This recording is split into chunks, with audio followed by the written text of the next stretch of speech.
This is Paul. Now, there's what's known as the will. Yeah. In law, it's usually a written paper signed by the maker, yeah, which he tells what is to be done with his property after his death. The right to make a will is given by law. Yeah. I think that I need to have one of these. Yeah. Now, the maker or the testator must be of age and of sound mind. Yeah. There's been a question about the soundness of my mind.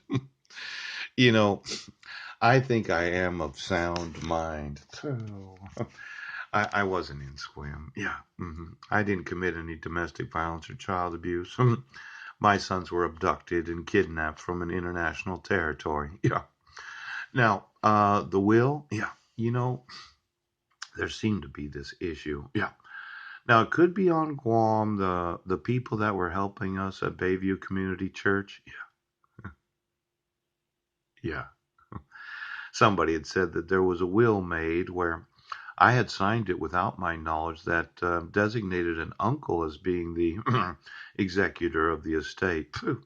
Heidi and myself didn't have a will. No, no, no. We never did.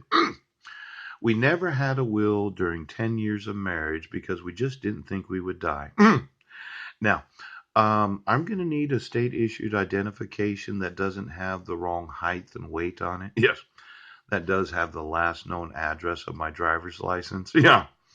And then I'm going to need to know, did Uncle Wally or Uncle Wayne have a will that said that in the event that I was dead or I was, well, put into a mental institution, they would be given power of attorney over my sons?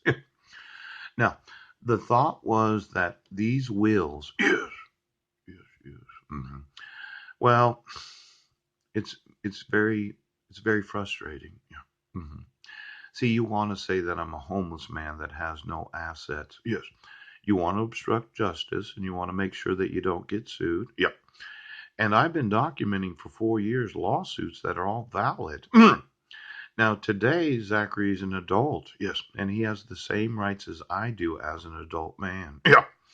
And as he thinks about from July 2nd of 2011, yeah, until today, ouch, any knowledge of a falsified, fabricated will that would have given an uncle, yeah, power of attorney over my estate if I were to accidentally die, considering I died once. Do you remember that, dwarf? Ouch! I want to tell you a story. Yes. Of how I was at Olympic Medical Center and I had a very serious bronchial infection, and you decided to touch me when you kicked me out of the hospital. Ooh! Approximately 3 days later, my lungs stopped. No, it's true. If there hadn't been an individual in the homeless shelter that was going to get me going again, I would have died. Yeah. And all of my inheritance and any intellectual property and anything of value would have been in the hands. Yes. Was it Uncle Wally or Uncle Wayne right now? And we're going to need to know.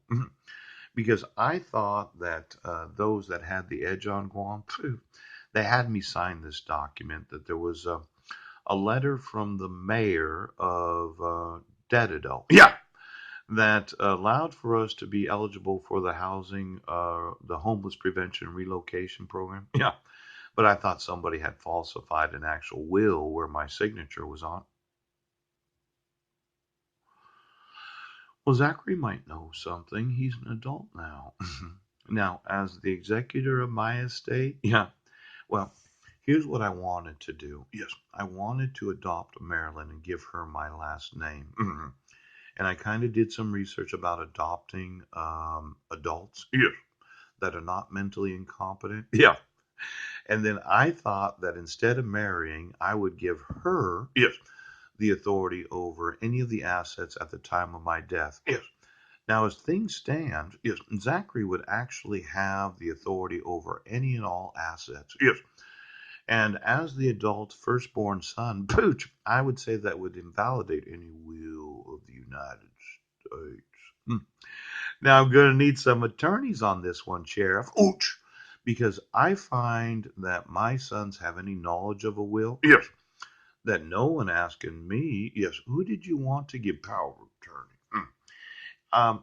It could be, yeah, that there's an additional crime here that we were not aware of, though I might have mentioned it. Yes. Why don't you get me? Well, Sheriff, Zachary's an adult now. And until I'm able to talk to him, he has full power as the executor of the estate of Paul C. Budnick. Now, if there's any federal documents you didn't want me to have, well, why don't you give me a copy of the dissolution?